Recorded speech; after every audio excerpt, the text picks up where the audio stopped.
The views, thoughts, and opinions expressed in this podcast belong solely to those expressing them and do not necessarily reflect the OSIP Foundation Incorporated or any other group or individual.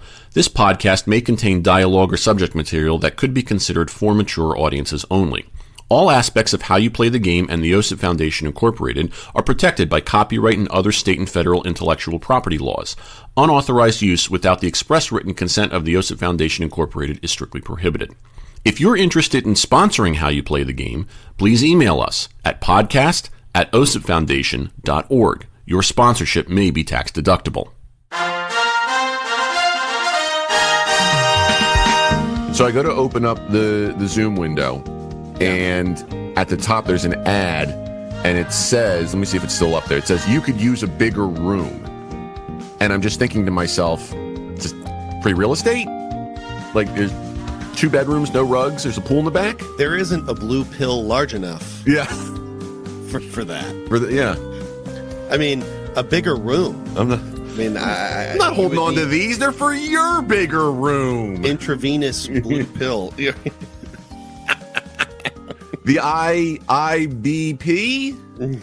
IVBP? Sure. Sounds like a IVBP. blood pressure issue. Yeah. So. Yeah, no, that works. Yeah. Checks out. Exactly. Maybe it'll help with the bigger room. It could be. The room is free. The room is free. There's a pool in the back. Yeah. Funny anecdote. Sean and I were doing the free real estate skit, but with the Death Star. Oh. So, well, you got to bring technicians, but it's a free space station. You know, I'm not holding on to these. They're for your space station. You know. Super laser in the back. I'll pee my pants. Yeah, free Death Star. I'll pee my pants. We're giving you a space station. We're giving you a super laser. This ad is intended for Jim Booney only. Yeah, the following advertisement is intended for Darth Booney only. It's free. Darth Booney. A free space station. That's great. The Death Star's free. The Death Star's free. Oh, that would be awesome. Yeah. All right. Well, speaking of free Death Stars, welcome to How You Play the Game, the official podcast of the OSIP Foundation. I know, right? Yeah. Let's just all turn and laugh. The official podcast of the OSIP Foundation Incorporated. Yours truly, Jack Furlong, with you as you talked about what's going on as far as the world of sportsmanship and free Death Stars is concerned. This is the first episode of the month of June. The year is 2025. As always, check us out online at osipfoundation.org. Contact the show with the email address podcast@osipfoundation.org. We're at facebook.com/OSIP Foundation, X and Instagram at OSIP Foundation, hashtag How You Play the Game. Across the way from me, always the producer engineer, Mr. Sean Ryan. Sean, hello. How are you? Pretty good. I just had a great idea. Based on what time of year it is and based on the circumstance, you should have your introduction be slightly different each time, like you just did it. Like free Death Stars is concerned. Okay. I love it. Okay. So like maybe during, I don't know, Thanksgiving, free turkeys are concerned. Or during Christmas, free Christmas trees are concerned. Okay, yeah. Yeah, as far as sportsmanship and something else is concerned. Yes. Okay, got it. I think that's a good, All right, remind me. Just remind me, because I'll forget. You will both forget. I'll Perfect. Forget. Okay. But I expect a nominal finder's fee for that. You'll get nothing and like it. And I'm not just saying that because that's right in front of me. Listen, I hear that from women enough, and it's actually refreshing coming from you. Oh, thank you. Yeah. You'll get my bill. This means we need to This means we need to spend more time with each other. Well, I mean, if the weather ever stops doing this, we can go golfing. Yeah, I can't walk outside without my knees hurting. Yeah, this is ridiculous. This really is bad. It's been like every Friday. Like the only day I'm kind of free is Fridays, and it's been raining every single Friday except for last week. I was looking at our baseball schedule for the high school group, and if you look at certain weeks, you can see days where everything is just pink on the schedule for rain out. And then move to the next day, and then that's all pink, rain out, and it's sad. When does it end? Like do you extend the season? I mean, you can only go so far until school ends. What they do is, because they're governed by the NJSIAA, they have a window of where you start and where you stop. And then they essentially say you have the opportunity during this window to play a maximum of X number of games. Okay. Okay, so if you don't reach that maximum in that, if you don't use it, you lose it, kind of a thing. But it doesn't hurt you, but it doesn't help you, because what they end up doing is they use a system called PowerPoints in order to Microsoft PowerPoints. I wish, in order to rank the teams for things like the state tournament or the county tournament, all these different things, takes into account, the strength of schedule, how many runs you score. Like, there's so many different factors that go. It's a very complicated system. And so that's what do math. Exactly. They try and make it that way because they realize that some schools just can't get all their games in. Right. So I get it. Are there any indoor facilities that could host these games? Here's what you've got. The best thing that you have in this area is a couple of turf fields. So I think that like Lawrence High School has a turf field, and Bordentown High School has a turf field. So in certain circumstances, what you'll do is you'll just try and play those games. I think there was a situation last week where they actually like two teams actually asked Bordentown if they could use their field after Bordentown's game. Okay. Because Bordentown also has lights. Oh, so they can play till right, exactly. So you got a lot. You're dealing with a couple of different things in that you don't have indoor facilities, you don't have lights on a lot of the school fields. Right. So the fields that do have lights are public parks, stuff like that. But then you're dealing with fields where they're not turf. Right, and I mean, turf also dramatically changes the play of the game. Like the ball moves a lot quicker. Yep. Right. You're essentially sacrificing the way that the game can get played for the act that you can probably play the game if weather is an issue. Right. And to a certain degree, that's and especially in New Jersey, that's probably worth the roll of the dice. Yeah. But yeah, so that's where they are. The CVC tournament, which took over for the county tournament, just wrapped this week, so they were able to get that in. The state tournament, I think, starts next week. From where we are recording this, obviously, because we record this before the day it comes out. So they're trying to get stuff going. Baseball's tough also because you're up against graduation, proms, stuff like that. It's not like concerts, musicals. You have so many other things going on that it's a shorter season by contrast. It's not like the fall season where you can start your games literally before school starts if you had to. And you could probably play till Thanksgiving. You could get if you have all of September, October, November, essentially to do that.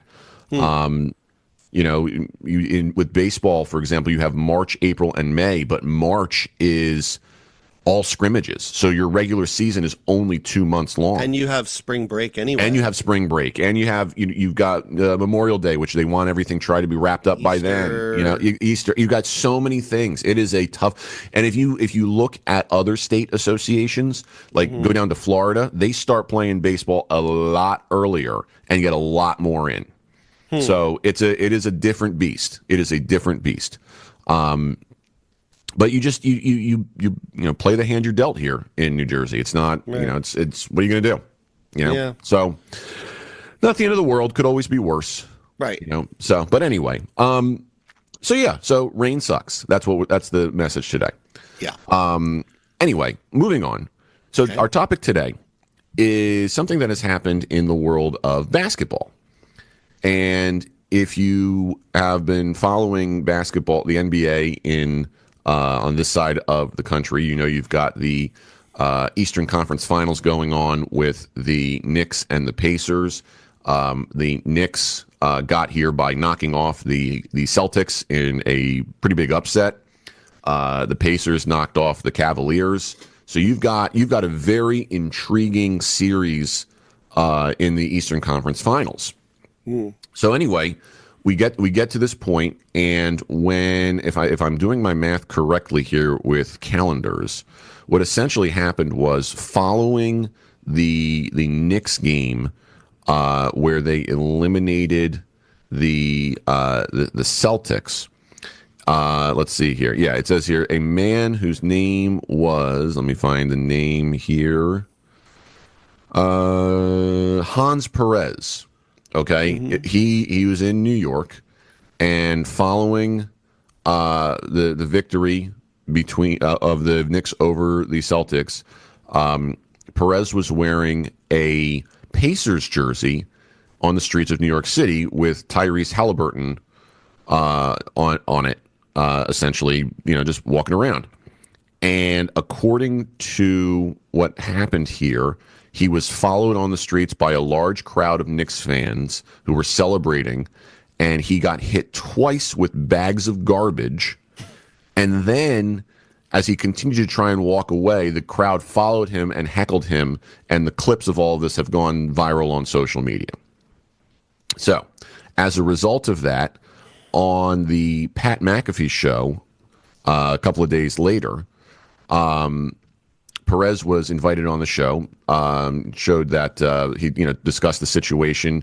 Perez is a firefighter, or was a firefighter, lifelong Pacers fan, happens to be in New York, and they surprised him with Tyrese Halliburton, the player for the Pacers, whose jersey he was wearing, showed up and invited Perez to Game 4 of the Eastern Conference Finals in Indiana, and basically said they're going to take him and a guest, and they're going to make sure that they take care of him, get him over there, have a good time, the whole thing. So it was a very, very nice gesture on the part of Halliburton and the Pacers, and kind of really just encapsulated in a small way why we have to exist. This is kind of a mirror image of what happened with Brian Stowe out in L.A. Now, granted, this guy Perez did not get beaten to the point of permanent brain damage,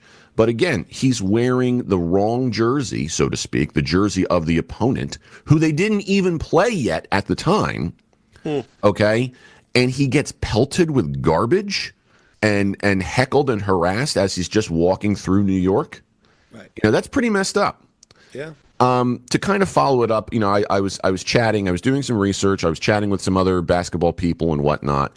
Tyrese Halliburton himself, some stuff has followed him. Like if you Google Tyrese Halliburton controversy, okay, and you get the AI overview, okay. The AI overview comes up saying the following. While Tyrese Halliburton himself hasn't been embroiled in any major controversies recently, there have been a few instances involving him or his family that have sparked discussion. First of all, in Game 1 of the Eastern Conference Finals, the Knicks had a pretty decent lead, and they lost. And Halliburton made the infamous choke sign, which was a gesture made by Reggie Miller during past Knicks-Pacers matchups. And the choke sign, like putting like this kind of a thing. Yeah. Okay. So with the hands around the neck. Not the Vader choke sign. No, that would be cooler, right? Yeah. Yeah. There was an incident with Halliburton's father where he had something of a bad interaction with Giannis Antetokounmpo. I always make sure that I get that name wrong. Antetokounmpo. I can't do it. After a playoff game between the Pacers and the Bucks, and John Halliburton, the father, was banned from future Pacers games. And then there's another one where there was a racial slur directed at Halliburton's brother, and during a game or something like that. So there's a bunch of different things like that have kind of followed him. So I wanted to be fair and point that out, because I know that in talking with other people, it's not like Halliburton comes off as a Derek Jeter Aaron Judge type of player, like the and what where they have this golden facade and whatnot. Right. But at the same time, he is the poster child for this kind gesture of inviting this fan. Right. So I guess the whole thing here is to say, look, we're all human, nothing's perfect, and yet at the same time, this is we can't be throwing bags of garbage at people rooting for another team. Right. Let's I think we just got to leave it at that. Yeah, and something else I'll add too. It's when you mention the social media, right? Mm-hmm. And the clip going viral, you have to almost wonder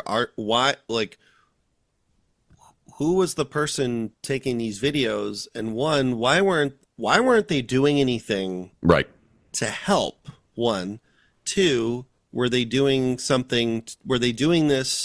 to draw attention to the negativity surrounding it? Because on one hand, it's sort of like do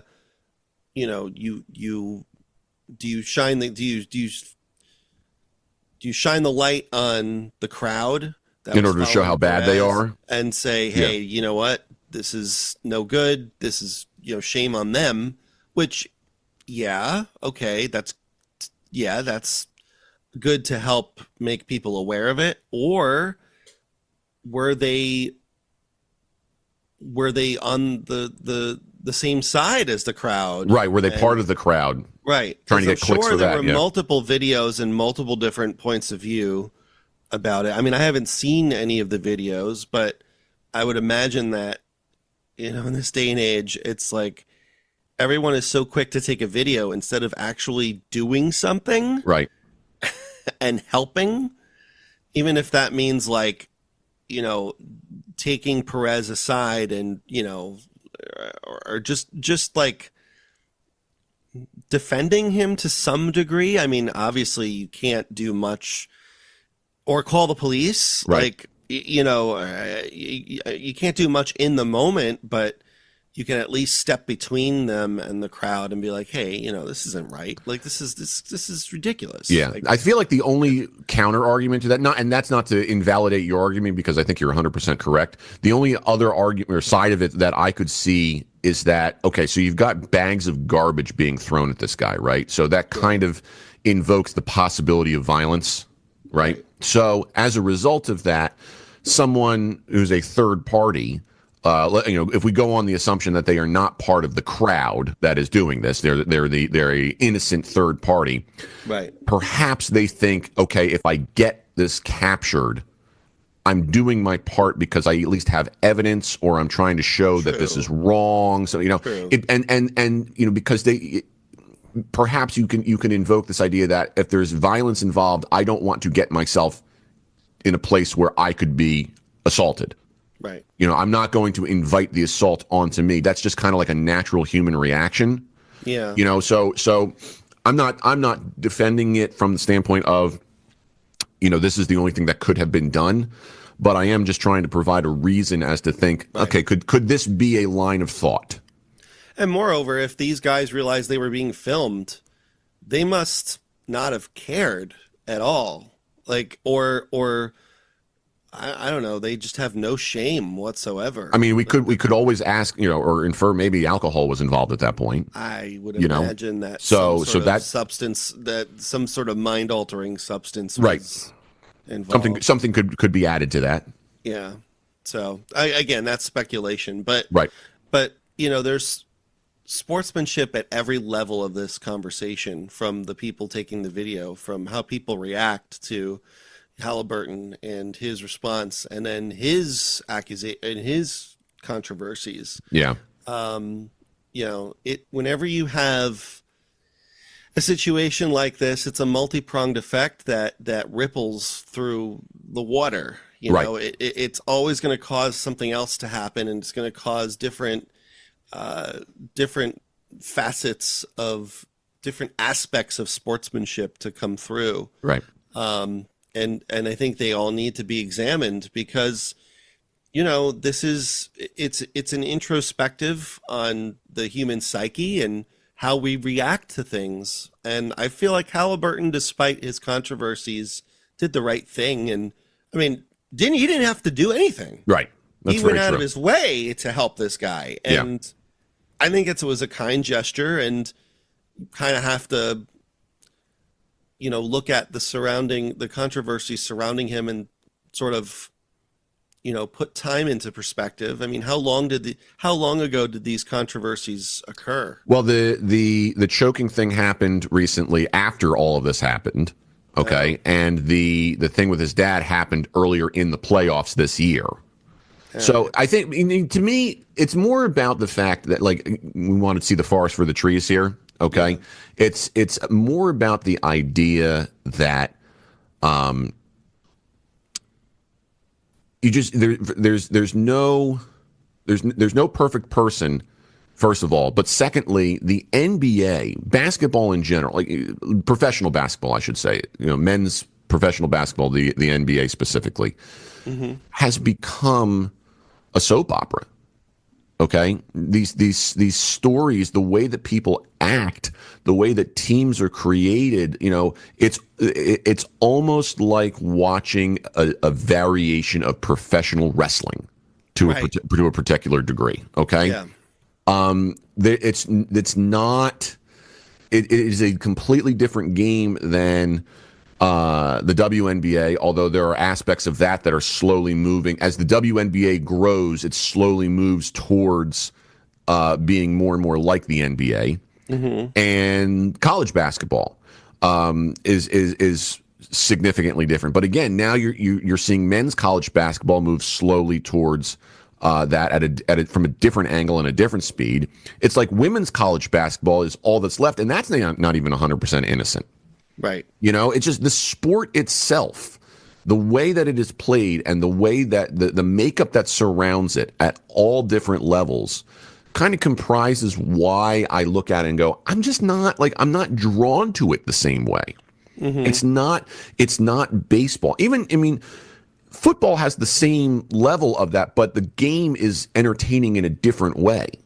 There are people who say, the only thing in the NBA that matters is the last 2 minutes of the fourth quarter. Okay, so it's kind of the same thing, So why are we even watching the beginning? Right. So it's just there's. In fact, the whole game should just be 2 minutes. There you go. Yeah. Why don't we just do that? Just start it in the fourth quarter. Yeah, with 2 minutes left, and then people will be playing their asses off and still charge an exorbitant amount of money for the tickets, and so it's just a really weird yet interesting dynamic. Yeah. You know what I mean? Yeah. I guess it boggles me that we are allowing the sports to become the soap operas that they are. Right. But yeah, that's the long and the short of it. We've got a situation here that is so similar, so mirror image, albeit to a lesser extent, right? But and with different layers to it. Yeah. How would this be if Halliburton was an Aaron Judge type person? It'd probably be looked at in a slightly different light. Right, exactly. How would this be? How would this be if it was baseball? Yeah. If this happened right after the ALCS, where the Yankees defeated the Guardians last year, and someone in New York was wearing a Dodgers jersey. Right. Are we doing the same thing? We'll never know. True. But it's just food for thought. Why do we feel the need to do this stuff? The other thing too is, like, what if this happened like 20 years ago? Oh God, yeah. With no video. Yeah, and then no one would know about it. Yeah. Or it would be, I'm sure that, on one hand, it's always a two-pronged. There's two sides to every coin, right? Yeah. With the social media, it's both an amazing tool, but also the worst thing that we could have invented. Because 20 years ago, we wouldn't have been able to bring these stories to light. Right. And they would have happened and they probably were happening much more often than I was going to say,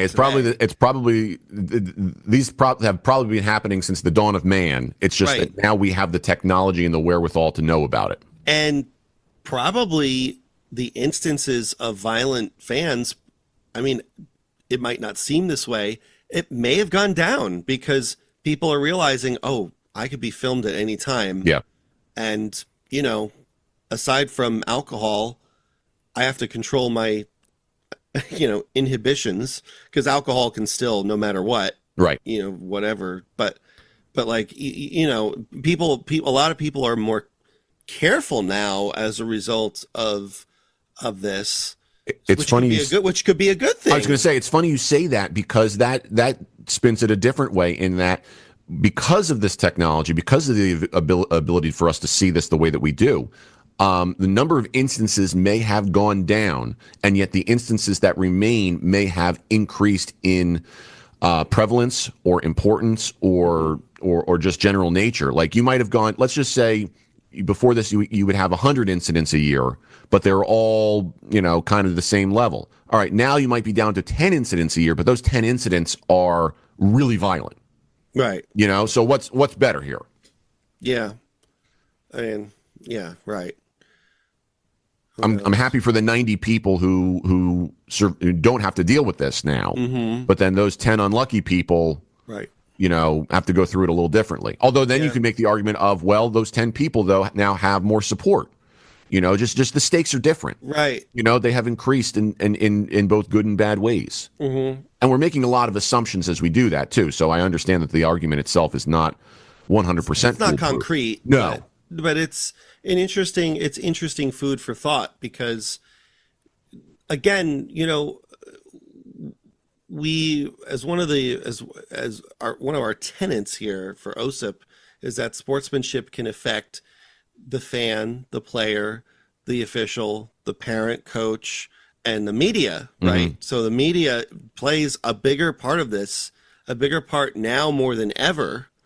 And 20 years ago, the media probably did not play as big of a role, aside from whatever debuted in the newspapers or on TV. The role was significantly different, because I think, like, you talk about a concrete argument not being concrete. It's more about, I'm not sure the media had a lesser role. I think it just had a significantly different role. Yeah. You know, the stakes have increased or changed significantly. Yeah. You know. Yeah, it's just really, really interesting. You know, so I guess you know, just want to highlight that this is still happening, folks, and we need to all do our part. You know, those of you who were in that mob need to do a better job. Right. You know, but you know, we just need to step it up. These are the types of things that we try and curb. You know, so I sincerely hope that people have, you know, a better thought than to throw bags of garbage at the people who are perceived to be fans of the opponent. Right. You know, what was even in the garbage? Are we talking like big hefty bags full of garbage that you have to like sling around, or is it like, you know, tiny little? Because if it's just like cans, like aluminum cans, it's probably not going to hurt that much. Like, maybe it depends on if they're full. Oh, yeah. You know?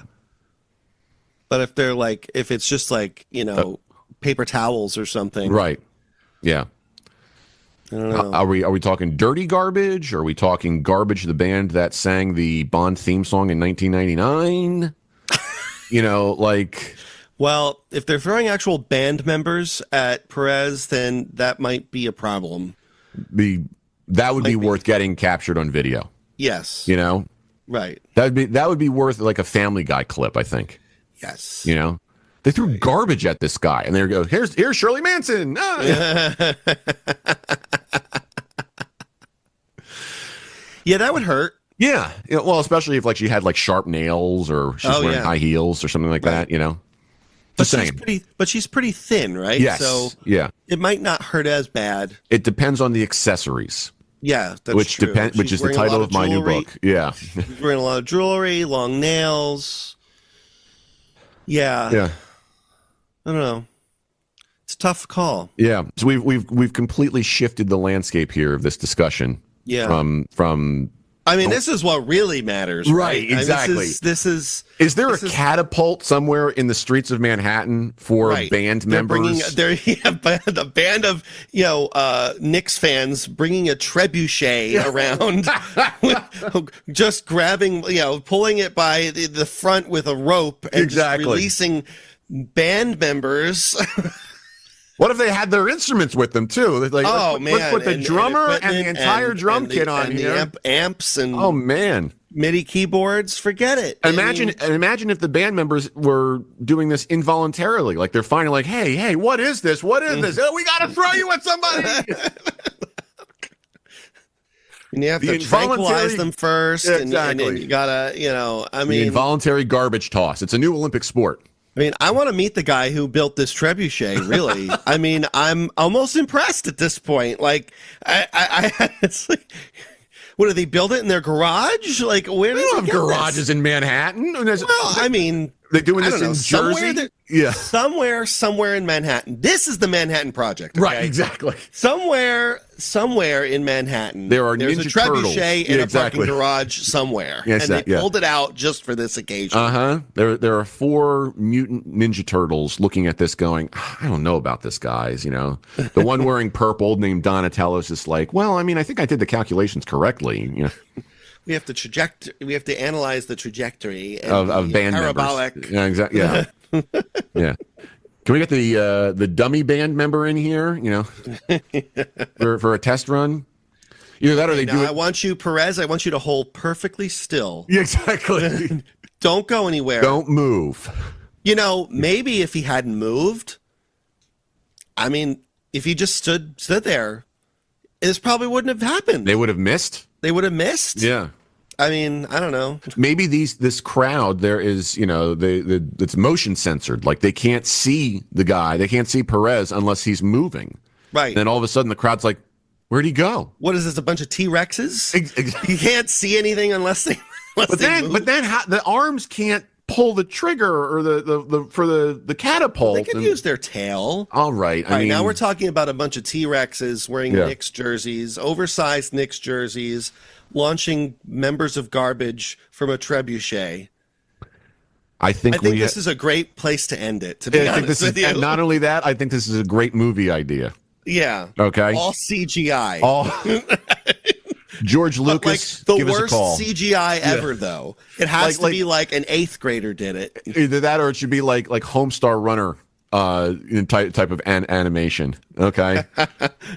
Like the girls that Strong Bad has in the cartoons. That's great. MSG, Arrowed.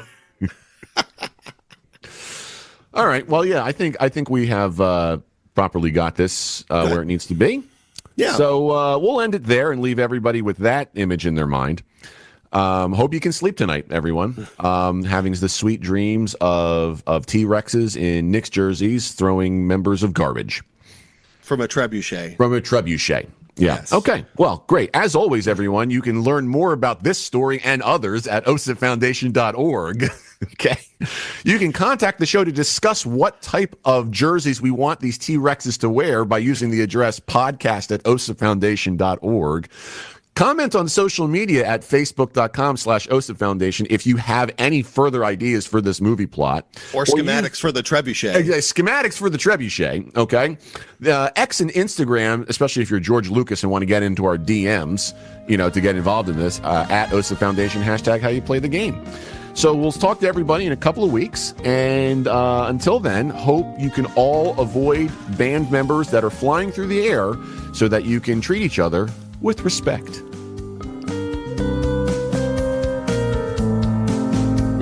How You Play the Game is a production of the OSIP Foundation, Incorporated. The producer-engineer of this episode is Sean Ryan.